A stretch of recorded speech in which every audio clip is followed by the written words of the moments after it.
नमस्कार दोस्तों, स्वागत है आपका स्टडी फॉर सिविल सर्विसेज में। वीडियो को पूरा देखिए। कोई भी आपका फीडबैक है, कोई सजेशन है, तुरंत वीडियो में कमेंट करके जरूर बताइए। अच्छा लगे तो वीडियो लाइक जरूर कर लीजिए और ऐसे वीडियो लगातार फ्री में पाने के लिए चैनल को तुरंत सब्सक्राइब कर लीजिए और बेल आइकन को जरूर टैप कर लीजिए ताकि आगे भी सारे वीडियो आपको मिलते रहे। यूट्यूब में फॉलो करते हैं तो प्लीज ये वाला फ्री टेलीग्राम चैनल जरूर ज्वाइन कर लीजिएगा। सारे नोटिफिकेशन, सारे अपडेट यहीं पे आते हैं, ध्यान रखिएगा। स्टडी फॉर सिविल सर्विसेज का कोई भी पेड ग्रुप अगर आपको ज्वाइन करना है तो सिर्फ 856480560660897523864455 यही नंबर है हमारे, सिर्फ जहां पे कॉल या व्हाट्सएप कर सकते हैं। इंस्टाग्राम पे हमारा पेज जरूर फॉलो कर लीजिएगा, studyforcivil.services है। ट्विटर पे हमको जरूर फॉलो कर लीजिएगा, @studyforcivils है। पीसीएसजे की जो प्रारंभिक परीक्षा आपकी होनी है 12 फरवरी 2023 को, उसमें 9 एक्ट प्रिस्क्राइब किए गए हैं सिलेबस में सामान्य ज्ञान के सेक्शन में। उसमें से एक एक्ट है दहेज प्रतिषेध अधिनियम यानी कि डाउरी प्रोहिबिशन एक्ट 1961, जिसमें कुछ मेजर अमेंडमेंट्स हुए थे आपके 1985 में और 1984 में। तो सारे इंपॉर्टेंट अमेंडमेंट्स के साथ इस एक्ट को हम लोग डिस्कस करने वाले हैं इस पर्टिकुलर वीडियो में। इसमें हमें कुल मिलाकर 10 धाराओं का अधिनियम में अध्ययन करना है। ठीक है, टोटल 10 धाराएं, कोई चैप्टर डिवीजन नहीं है यहाँ पे। और 10 धाराओं में से बहुत लिमिटेड जो हैं जो हमारे लिए जरूरी हैं, और बहुत छोटा सा एक्ट है, इसको छोटे ही वीडियो में हम लोग कंप्लीट कर लेंगे। इस अधिनियम में पहली धारा है संक्षिप्त नाम विस्तार प्रारंभ। प्रारंभ की दिनांक इसकी अलग है, इन्फोर्समेंट डेट अलग रहेगी और पारित होने की दिनांक अलग रहेगी। दोनों दिनांक अभी बता देंगे आपको। दहेज की परिभाषा दी है धारा 2 में, बड़ी जरूरी परिभाषा है ये दहेज की, और इसमें अलग अलग कोर्टों ने क्या क्या यहाँ पर दहेज की एम्बिट बताई है, किस तरीके से ऑब्जर्व किया है दहेज को, उसको भी हम थोड़ा सा देखेंगे। दहेज देने या लेने के लिए क्या पेनल्टी लगेगी, इसको देखेंगे। दहेज मांगने के लिए शास्ति क्या लगेगी, और कौन दहेज मांगने के लिए लायबल ठहराया जा सकता है, मतलब लड़का जिसकी शादी हुई हो, उसके घर वाले किस तरीके से जो है धारा 4 के अंतर्गत ट्राई की जा सकते हैं। इन सभी चीज़ों को और कंडीशंस को स्टडी करेंगे हम। किसी भी प्रकार से विज्ञापन पर पाबंदी लगाई है कि दहेज देने का विज्ञापन, दहेज मांगने का विज्ञापन किसी भी तरीके से न्यूज़पेपर में, मीडिया में ना पब्लिश किया जाए, और अगर पब्लिश किया जाता है तो क्या यहाँ पे पेनल्टी लगेगी वो भी बताया गया है। दहेज देने या लेने से के लिए जो एग्रीमेंट किया जाता है वो पूरी तरीके से वॉइड घोषित किया जाएगा, ये बताया गया है धारा 5 में। लिया गया दहेज जो है किस प्रकार पत्नी और उसके वारिसों के लिए फायदे के लिए होगा और कैसे उसको क्लेम किया जा सकता है। शादी से 7 वर्ष के भीतर अगर उसकी प्राकृतिक कारणों से अन्यथा मृत्यु हो जाती है, नेचुरल कॉज ऑफ डेथ के अलावा अन्य किसी परिस्थिति में वाइफ की अगर डेथ हो जाती है तो जो दहेज मिला होता है, दहेज लिया गया होता है, वो किस प्रकार मतलब जो पत्नी मरी होती है उसके बच्चों को, यदि बच्चे ना हो तो उसके अन्य वारिसों को जैसे कि माता पिता, किस प्रकार उनको मिल सकता है और किस प्रकार वो क्लेम कर सकते हैं, इसके बारे में दिया है धारा 6 में। कॉग्निजेंस ऑफ ऑफेंसेस दिया है 7 में, किस प्रकार अपराधों का संज्ञान लिया जाएगा, कि जमानती होंगे, गैर जमानती होंगे, कंपाउंडेबल होंगे कि नॉन कंपाउंडेबल होंगे। उसके बाद ये आपका 8 है अपराधों का कुछ प्रयोजनों के लिए संज्ञेय होना, और इसमें होगा अजमानती और असंज्ञेय होना और अशमनीय होना। इसमें बर्डन ऑफ प्रूफ जोड़ा गया था अमेंडमेंट से 8A, कुछ मामलों में सबूत का भार जो है जिस पर आरोप लगाया गया हो, यानी कि एक्यूज्ड के ऊपर होता है कि एक्यूज्ड प्रूफ करे कि उसने दहेज नहीं लिया या फिर इस धारा के अंतर्गत किसी भी नियम का उल्लंघन नहीं किया उसने। बर्डन ऑफ प्रूफ जो है जिस पर आरोप लगाया जाता है कुछ मामलों में उस पर हो सकता है, लेकिन अन्य सभी मामलों में नहीं। नियम बनाने की शक्ति यहाँ पर बताई गई है, केंद्र सरकार की नियम बनाने की शक्ति बताई गई है 9 में, और राज्य सरकार की नियम बनाने की शक्ति बताई गई है धारा 10 में। ये कुछ धाराएं हो गई। अब आ जाते हैं डायरेक्ट कंटेंट पर हम लोग। कंटेंट पर सबसे पहले आप देखें कि इसको पारित किया गया था 20 मई 1961 को। ठीक है, तो अगर आपसे पूछे कि कब इसको पारित किया गया था तो उत्तर हमारा हो जाएगा 20 मई 1961। लेकिन अगर पूछे कि ये प्रवृत्त यानी कि इन्फोर्स्ड कब से है, डेट ऑफ इन्फोर्समेंट है 1 जुलाई 1961। 1 जुलाई 1961 क्या है, डेट ऑफ इन्फोर्समेंट है 1 जुलाई 2000, माफ कीजिएगा 1 जुलाई 1961, बार बार 2000 निकल रहा है। 1 जुलाई 1961 डेट ऑफ इन्फोर्समेंट है और पारित होने की दिनांक है 20 मई 1961। ठीक है, अब दहेज की परिभाषा इसमें दी हुई है धारा 2 में। दहेज को बताया गया है कोई ऐसी संपत्ति या मूल्यवान प्रतिभूति, ठीक है, वैल्यूएबल सिक्योरिटी या फिर कोई ऐसी संपत्ति से अभिप्रेत है, वो धन संपत्ति भी हो सकती है। ठीक है, विवाह के एक पक्षकार द्वारा विवाह के दूसरे पक्षकार को यदि दी या ली जाती है, विवाह के किसी भी पक्षकार के माता पिता या अन्य व्यक्ति द्वारा दहेज के विवाह के किसी भी पक्षकार या अन्य व्यक्ति को दी या ली जाती है, अब पक्षकारों के संबंध में प्रत्यक्षता या अप्रत्यक्षता दी गई हो या दी जाने के लिए जिसका एग्रीमेंट किया गया हो, वो भी दहेज के अंतर्गत आता है। यानी एक रिटन डॉक्यूमेंट, चाहे वो जुडिशबल या नॉन जुडिशबल स्टाम्प में लिखवाया गया हो कि हाँ मैं इस तारीख को इस व्यक्ति को दहेज दूंगा, तो वो भी आपका इसमें दहेज के एम्बिट में आ जाएगा। तो इसमें एक चीज़ नोटिस करिएगा कि इसमें कहीं भी नहीं लिखा है कि दहेज जो है लड़की वाले या फिर वधू पक्ष के लोग वर पक्ष को देते हैं, ऐसा कुछ नहीं। विवाह के एक पक्षकार द्वारा विवाह के दूसरे पक्षकार को दिया जाना यहाँ पे लिखा गया है। कि ये पूछ सकते हैं कि दहेज की डेफिनेशन में किस शब्द का प्रयोग किया गया है। इसमें वधू पक्ष या वर पक्ष प्रयोग ही नहीं किया गया है, इसमें एक पक्ष और दूसरा पक्ष यहाँ पे यूज़ किया गया है। ठीक है, फर्स्ट पार्टी सेकेंड पार्टी। यहाँ पर एक चीज़ स्पष्ट की गई थी अमेंडमेंट करके कि करार की गई कोई भी जो है एग्रीमेंट वो भी दहेज के अंतर्गत आएगा। हालांकि मुस्लिम शरीयत लॉ से अगर विवाह हुआ है तो महर इसके अंतर्गत नहीं आएगा। ठीक है, महर को किसी भी तरीके से दहेज का डॉक्यूमेंट यहाँ पे नहीं माना जाएगा और दहेज की एम्बिट में महर नहीं आएगा। तो किस लॉ के अंतर्गत जो है जो दिए जाने वाले एग्रीमेंट है उसको कह सकते हैं इस एम्बिट से बाहर रखा गया है, महर को। यानी मुस्लिम लॉ के अधीन जो महर दिया लिया जाता है शादी में मुस्लिम लॉ में, तो उसको जो है दहेज के एम्बिट से बाहर रखा गया है। अब इसमें एक चीज़ और डिफाइन करी गई थी कि मूल्यवान प्रतिभूति वही है जो आपकी डिफाइन की गई है आईपीसी 30 में। आईपीसी की धारा 30 में जो वैल्यूएबल सिक्योरिटी टर्म डिफाइन किया गया है वही यहाँ पे भी उसकी डेफिनेशन मानी जाएगी। विभिन्न मुकदमों की सुनवाई करते हुए दहेज की परिभाषा क्या निकल करके आएगी, क्योंकि ये जो परिभाषा है बहुत स्पष्ट नहीं है, आपने देखा। तो इसमें ये कहा गया था कि दहेज की परिधि विवाह के पूर्व या विवाह के समय दहेज दिए जाने की मांग या करार तक सीमित नहीं है। विवाह के पश्चात की गई मांग भी दहेज के अंतर्गत आती है। यानी कि शादी हो गई हो और उसके बाद कोई मांग की गई हो, उसको भी दहेज के अंतर्गत माना जा सकता है। यहाँ पर धारा 3 में सेक्शन 3 में स्पष्ट तौर पर लिखा भी गया है। एक्चुअली सेक्शन 2 में, धारा 2 में स्पष्ट तौर पर डेफिनेशन ऑफ डाउरी में लिखा गया है कि by the parents either party to a marriage or by other person to either party to the marriage or any other person at or before, यानी शादी के समय, शादी से पहले, या फिर at the time of marriage, any time after the marriage. ये टर्म जो है 1984 में जो अमेंडमेंट हुआ था उससे जोड़ा गया है कि any time after the marriage, यानी कि विवाह के बाद जो दहेज मांगा गया है वो भी दहेज के अंतर्गत ही आएगा। विभिन्न मुकदमों की सुनवाई करते समय कहा गया है कि दहेज की मांग किसी भी समय की जा सकती है, आवश्यक रूप से विवाह के पूर्व नहीं।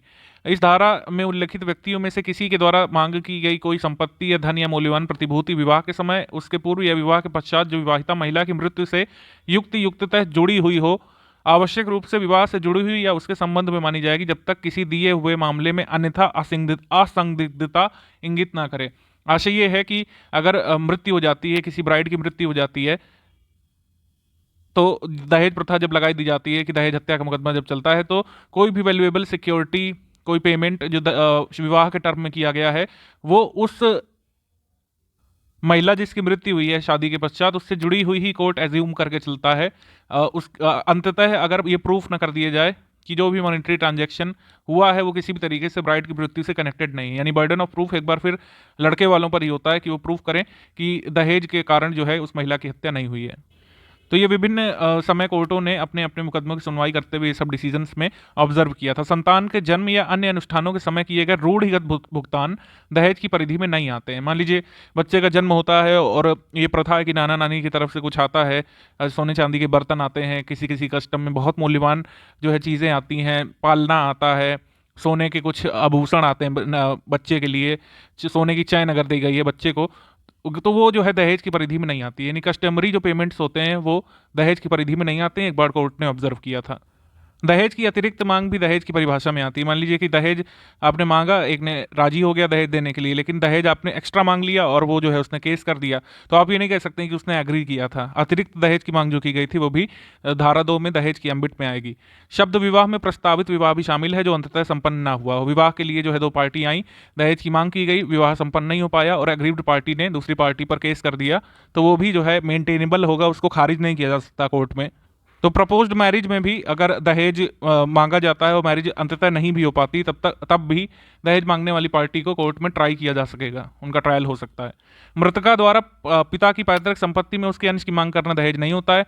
ये कहा था एक बार पंजाब में केस हुआ था, उसमें मृतका यानी कि जो पत्नी की मृत्यु हो गई थी उसका कुछ यहाँ पे हिस्सा था अपने मायके में, उसको अगर पति क्लेम करना चाहता है तो वो दहेज के एम्बिट में नहीं आएगा।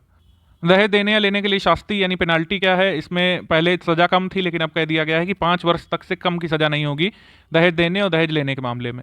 तो इसमें एक चीज़ ध्यान रखिएगा कि दहेज देगा या लेगा इस शब्द का प्रयोग किया गया, नहीं दहेज देने वाले पर भी और लेने वाले पर भी दोनों को बर्डन ऑफ प्रूफ होता है।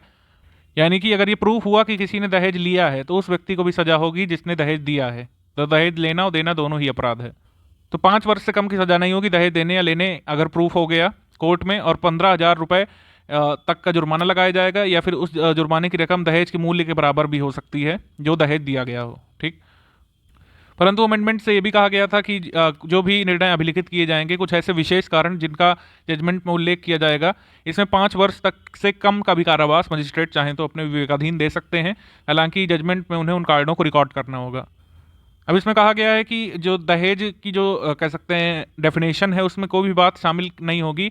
वधू को विवाह के समय जो बिना मांगे जो गिफ्ट वगैरह दिए जाते हैं वो दहेज के अंतर्गत नहीं आएंगे। ठीक है। उसके बाद कहा गया है कि अगर वर को विवाह के समय जो गिफ्ट वगैरह दिए जाते हैं वधू पक्ष की ओर से या वधू के माता पिता की तरफ से, जिनकी मांग ना की गई हो किसी भी तरीके से, वो दहेज की इसमें नहीं आएंगे, दहेज की एम्बिट में।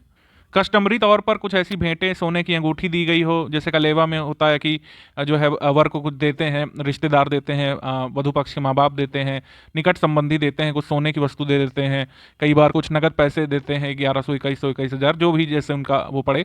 तो अगर व्यक्ति की वित्तीय संपत्ति को ध्यान में रखते हुए अगर वो गिफ्ट, वो भेंट बहुत ज़्यादा नहीं है तो वो भी दहेज के अंतर्गत नहीं आ सकता है। अब धारा 3-4 के संबंध में जो विभिन्न मुकदमों में न्यायपालिका ने क्या ऑब्जर्व किया है, इसको भी देख लेते हैं। 3 का आशय है दहेज लेना या फिर देना, और 4 का आशय है दहेज की मांग करना। तो धारा 3 या 4 के अंतर्गत अपराध के आवश्यक संगठक, यानी अपराध को प्रूफ होने के लिए जो आवश्यक मटेरियल है वो ये होगा कि अभियुक्त, जिसको अभियुक्त बनाया गया हो, यथास्थिति उसने वधू या वर के माता पिता या अन्य नातेदार या अभिभावक को प्रत्यक्ष रूप से या परोक्ष रूप से दहेज की मांग की गई हो, या दहेज देने या लेने के लिए दुष्प्रेरित किया हो, तभी यहाँ पे लगेगा। ऐसा नहीं कि मांग नहीं की गई और आपने दिया है, बाद में उसे आप दहेज बता करके उसमें कह सकते हैं कि उसको मुकदमेबाजी करने लगे, ऐसे नहीं होगा। बिना मांगे अगर आपने कुछ दिया है तो बाद में उसे आप दहेज नहीं बता सकते हैं। ये केस 2020 का था। उसके बाद 2019 में केस हुआ था, पीड़िता पत्नी अपने पूर्व के विवाह के अस्तित्व के दौरान अगर दूसरे किसी अभियुक्त पर, दूसरे मतलब पति जिसको शादी करने से आशय से उसके साथ रहती है, उस पर दहेज प्रथा नहीं लगा सकती है। दहेज अधिनियम के अंतर्गत धारा 3 और 4 उस पर नहीं लगेंगी, क्योंकि उसने अपने पहले विवाह को लीगली समाप्त नहीं किया था डाइवोर्स लेकर के। ये 2019 का एक जजमेंट था कि अपने पहले विवाह के अस्तित्व में रहते हुए उसने दूसरा विवाह किया और उस पर दूसरे पति पर जो है दहेज अधिनियम का यहाँ पे सेक्शन लगाया, जो कि मजिस्ट्रेट ने फिर खारिज कर दिया था। ठीक। अब दहेज मांगने के लिए शास्ति दी हुई है धारा 4 में। धारा 4 में अगर प्रूफ हो जाता है कि आपने दहेज मांगा है तो कारावास यहाँ पे होगा, जिसकी अवधि 6 मास से कम नहीं होगी, किंतु 2 वर्ष तक की हो सकेगी, और जुर्माना यहाँ पर 10,000 रुपये तक का हो सकेगा। वो ये यहाँ पे पेनाल्टी बताई गई दहेज मांगने की शास्ति के रूप में। परंतु यहाँ पर फिर से अमेंडमेंट से कहा गया था कि कुछ ऐसे कारण जो उल्लिखित किए जाएं अपने जजमेंट में, 6 मास से कम की भी अवधि की कारावास मजिस्ट्रेट दे सकते हैं विभिन्न मामलों में। आप सोच रहे होंगे कि ये 2 बार शास्ति क्यों लिखा है। एक बार दहेज देने या लेने के लिए, जब ये प्रूफ हो जाए कि हाँ दहेज दे दिया गया था, किसी ने जो है उसको लिया था और किसी ने दिया था, तो वो हो गया धारा 3 में। धारा 4 में आ जाएगा कि सिर्फ दहेज मांगा गया था, उस मांग की पूर्ति नहीं की गई। अब दहेज मांग में भी विभिन्न न्यायालयों ने कुछ ऑब्जर्वेशन अपने किए हैं। जैसे 2020 के एक केस में जो वाइफ की डेथ हो गई थी, उसमें मृतका के पिता ने सूचना दी थी कि दहेज जो है मांगा गया था, इस वजह से उन्होंने विवाह किया था। मतलब दहेज मांगा था, उन्होंने कहा था हाँ ठीक है देंगे, और विवाह कर लिया था। बाद में जो है मतलब उनकी बेटी की, यानी कि जिसकी शादी हुई थी लड़की की, उसकी मृत्यु हो गई, तो उन्होंने लड़के वालों पे केस किया। फिर अन्य साक्षियों ने इसका खंडन किया, मतलब कि लड़की पक्ष के साक्षियों ने ये कहा कि दहेज मांगा नहीं गया था। ठीक है। उन्होंने अपनी स्वेच्छा से दहेज जो है देना के लिए राजी हुए थे, इस वजह से मांग साबित नहीं हुई। यानी कि जो सेक्शन 4 वाले जो प्रोविजंस हैं वो नहीं लगाए जा सकते थे अक्यूज्ड पर, क्योंकि जो सूचनादाता है वह स्वयं अपनी इच्छा से, स्वेच्छा से जो है दहेज देने के लिए राजी हुए थे, इस वजह से मांग साबित नहीं हुई। हालांकि 1983 का एक केस है, काफ़ी पहले का, आप देखेंगे 37 साल पहले एक केस है। इसमें कहा गया कि अपराध पूरा हो जाता है, यानी कि जब दहेज की मांग कर ली जाती है तो अपराध पूरा हो जाता है। उसमें जरूरी नहीं है कि किसी ने सहमति व्यक्त की या फिर नहीं। अगर सहमति व्यक्त की है तो वो जो है धारा 2 की परिधि में दहेज में आ जाता है, यानी मात्र सहमति व्यक्त करना ही ये कारण बन जाता है कि हाँ दहेज लिया गया, दहेज दिया गया है। अब 1983 का मामला चूंकि पुराना है तो अब इसको हम लोग कंसीडर नहीं करेंगे अपने एग्जाम के लिए। 2020 वाले मामले को करेंगे कि अगर स्वेच्छा से कोई दहेज के लिए राजी हुआ है तो यहाँ पे दहेज की मांग साबित नहीं होती और सेक्शन 4 के तहत जो है अक्यूज्ड को आरोपी और दोषी नहीं ठहराया जा सकता। 2011 का एक केस है, इसमें कहा विवाह के पूर्व दहेज की मांग केवल मांग भी ही एक अपराध है। ठीक है। यानी कि दहेज की मांग की गई और फाइनली जो है मजिस्ट्रेट ने यहाँ पे गवाही मांगी। अगर साक्ष्य के समय अडिग रहते हैं, मतलब कि क्रॉस क्वेश्चन के दौरान जो है हॉस्टाइल नहीं होते हैं और प्रोसिक्यूशन का सपोर्ट करते हैं, अभियोजन पक्ष के मतलब अभियोजन के पक्ष में जो है पूरी तरीके से सही से गवाही दे देते हैं कि हाँ मांग की गई थी, तो जो है बिल्कुल जो है सेक्शन 4 इन्वोक किया जा सकता है और दहेज की मांग करने पर कार्रवाई की जा सकती है, कन्विक्शन किया जा सकता है। तो ये अलग अलग अवधारणाएं हैं जो आपको मतलब ध्यान में रखनी होगी, आपको क्वेश्चन सॉल्व करने में आसानी होगी। 2020 का ये केस, 1983 केस, 2011 केस में क्या हुआ था वो जरूरी है। मतलब 2020 के केस में क्या हुआ था कि पिता ने सूचना दी कि दहेज के आश्वासन पर विवाह किया गया था। हालांकि जो विटनेसेस थे वो मुकर गए थे, उन्होंने कहा कि नहीं, दहेज मांगा नहीं गया था, दहेज देने के लिए वे स्वयं राजी हुए थे। 1983 में क्या किया गया कि अपराध तब पूरा हो जाता है जब दहेज की मांग की जाती है और मांग की सहमति जरूरी नहीं होती है। 2011 में क्या कहा गया कि जब witnesses, chief witnesses, prime witnesses cross examination के बाद भी पूरी तरीके से अगर अपनी बात पे अडिग रहते हैं कि हाँ दहेज की मांग की गई थी, और ये साक्षी जो है अगर लड़के पक्ष या फिर जिस पक्ष की ओर मतलब जिस पक्ष को आरोपी बनाया गया है उस पक्ष की ओर से हुए, तो गवाही और भी स्ट्रांग हो जाती है। यानी कि अगर लड़के वालों पे दहेज का केस लगाया गया है और उन्हीं में से कोई व्यक्ति अगर ये कह दे कि हाँ दहेज की मांग की गई थी, तो ये जो है सेक्शन 4 इन्वोक किया जा सकता है। दोष सिद्धि के लिए जो है उन्हें जो है ट्रायल पे रखा जा सकता है, कन्विक्ट भी किया जा सकता है। विज्ञापन पर पाबंदी लगाई गई है। ये 4 का जोड़ी गई धारा है, ठीक है। 4 और क्लॉज का और क्लॉज खा जोड़े गए थे, ये अमेंडमेंट के बाद से ये ओरिजिनल अधिनियम में नहीं थे, ओरिजिनल एक्ट में नहीं थे। इसमें कहा गया विज्ञापन पर पाबंदी, अगर पुत्र या पुत्री के किसी भी तरीके के विवाह के लिए कोई प्रलोभन दिया जाता है या मांगा जाता है प्रलोभन कि मेरा लड़का इतना कमाता है, ग्रेजुएट है, अगर कोई 10 लाख रुपए देगा तो मैं उसका विवाह कर दूंगा उससे दहेज के रूप में, तो ये पूरी तरीके से जो है एक ऑफेंस है। अगर कोई लड़की वाला भी अगर लड़की के लिए एडवर्टीजमेंट डालता है पेपर में कि वो दहेज देगा 5 लाख रुपए, उसकी शादी जो है करे कोई आकर के उससे, तो वो भी जो है 4 का के अंतर्गत एक दंडनीय अपराध होगा।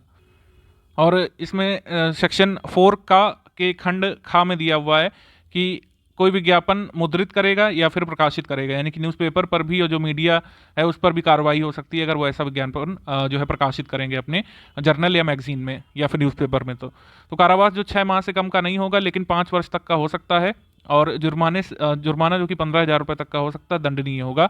वह व्यक्ति या तो जो एडवर्टीजमेंट अपना छपवाएगा लड़के वाले या लड़की वाले के तौर पे, और जो प्रकाशक जो पब्लिशर उसको छापेगा, दोनों पर ही सेम सजा लागू होगी, 6 माह से कम नहीं और 5 वर्ष तक।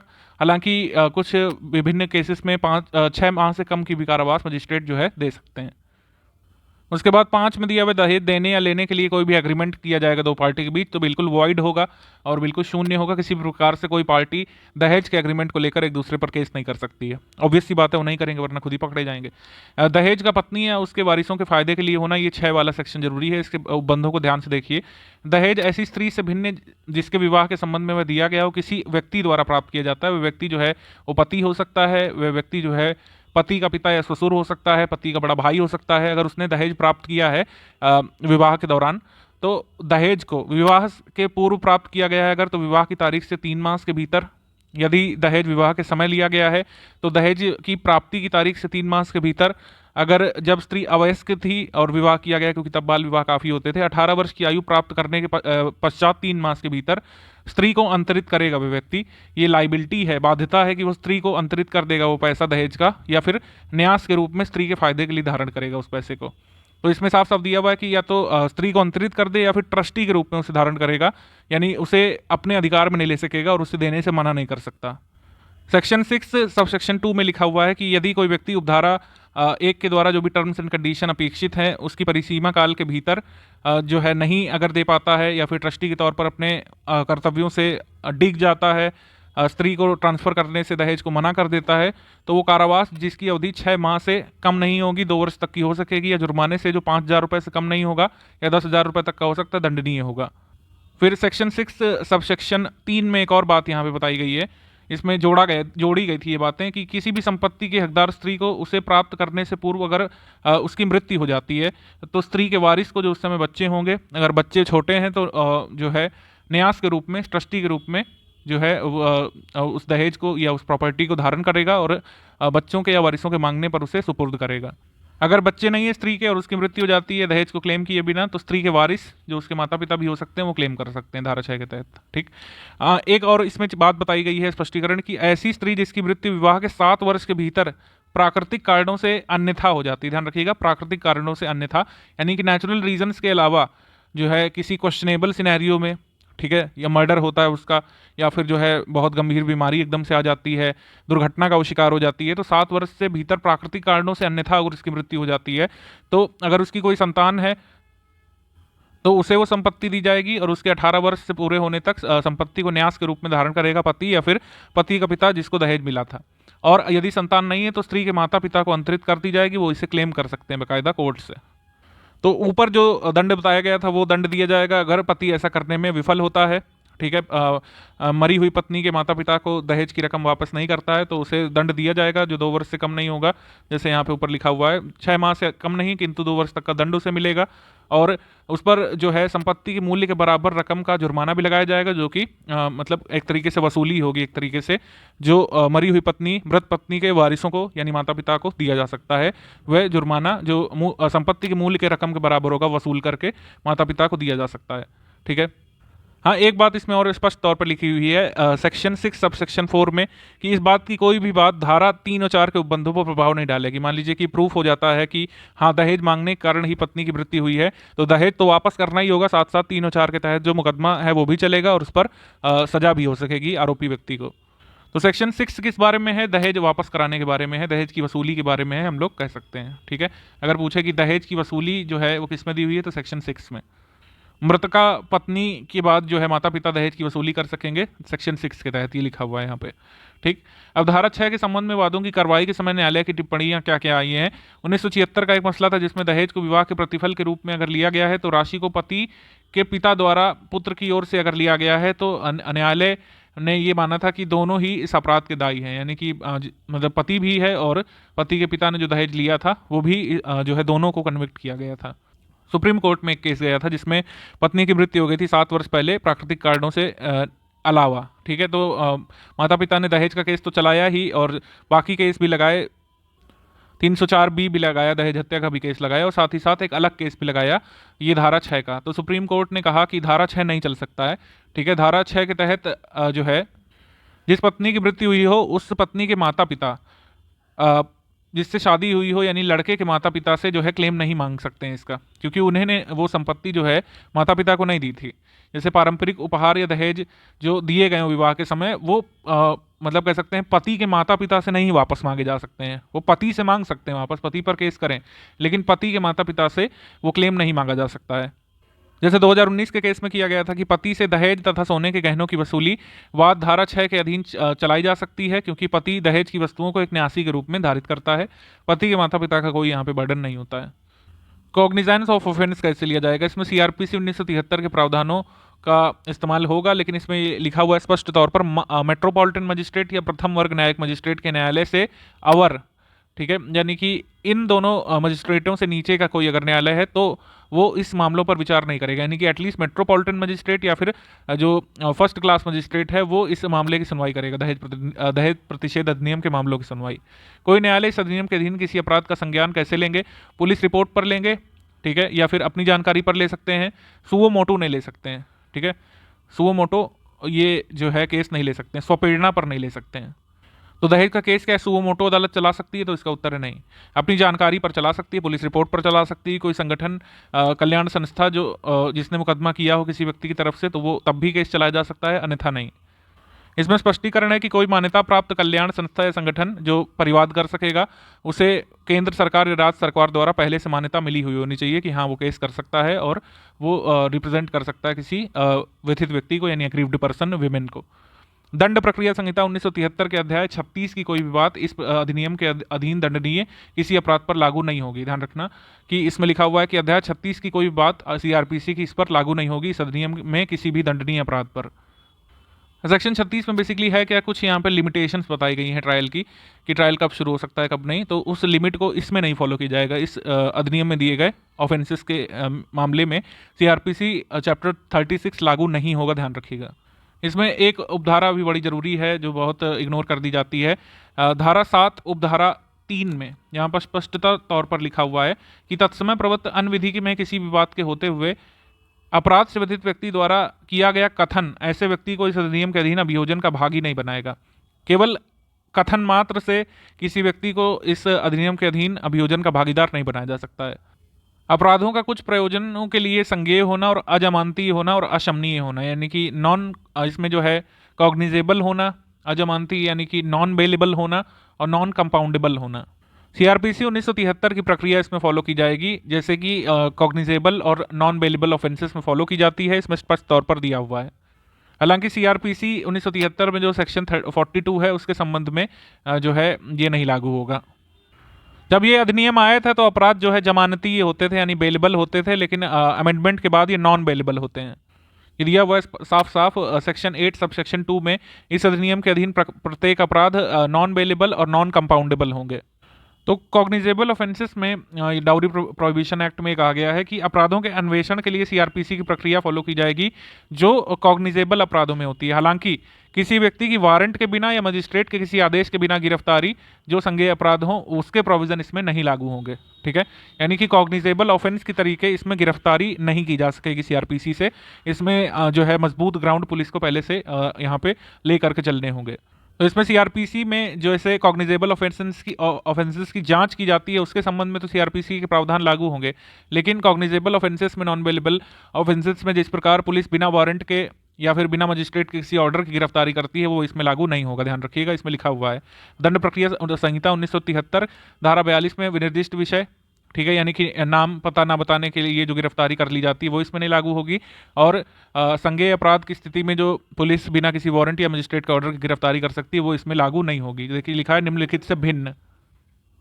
इसमें धारा 8 का जोड़ा गया था अमेंडमेंट से। इसमें लिखा हुआ है कि कुछ मामलों में बर्डन ऑफ प्रूफ डाला जा सकता है एक्यूज्ड पर, कुछ विशेष मामलों में मजिस्ट्रेट बर्डन ऑफ प्रूफ डाल सकते हैं एक्यूज्ड पर कि एक्यूज्ड साबित करे कि उसने दहेज नहीं लिया है, या फिर इस अधिनियम के अंतर्गत कोई भी अपराध उसने नहीं किया है, अक्यूज्ड खुद प्रूफ करे, प्रोसिक्यूशन नहीं। दहेज प्रतिषेध अधिकारी की नियुक्ति धारा 8 खा में दी हुई है कि राज्य सरकार दहेज प्रतिषेध अधिकारी की नियुक्ति करेगी जितने वो एक जिले में ठीक समझें और उन्हें अधिकारता और शक्ति अपने हिसाब से देगी। इसमें एक क्लॉज और है जो जरूरी है, धारा 8 खा का उपधारा 3 यानी सबसेक्शन 3 सेक्शन 8B का। इसमें लिखा है कि दहेज प्रतिषेध अधिकारी को किसी पुलिस अधिकारी की शक्तियां जो राज्य सरकार देगी वो उनको मिल सकेगी। सेक्शन 8B सब सेक्शन 4 इसमें लिखा हुआ है दहेज प्रतिषेध अधिकारी की सहायता के लिए एक सलाहकार बोर्ड का गठन किया जा सकेगा। ठीक है, और 5 से अनधिक उसमें सदस्य होंगे, यानी अधिक से अधिक 5 हो सकते हैं, जिसमें से 2 महिलाएं होंगी। ठीक है, तो आपसे पूछे अगर दहेज प्रतिषेध अधिकारी के सलाहकार बोर्ड में कितनी महिलाएं होनी चाहिए कम से कम, तो इसका उत्तर हो जाएगा 2 वीमेन। देन इसके बाद केंद्र सरकार की नियम बनाने की शक्ति बताई गई है 9 में और राज्य सरकार की 10 में। सेंट्रल गवर्नमेंट की नियम बनाने की शक्ति सेक्शन 9 में और सेक्शन 10 में राज्य सरकार की नियम बनाने की शक्ति।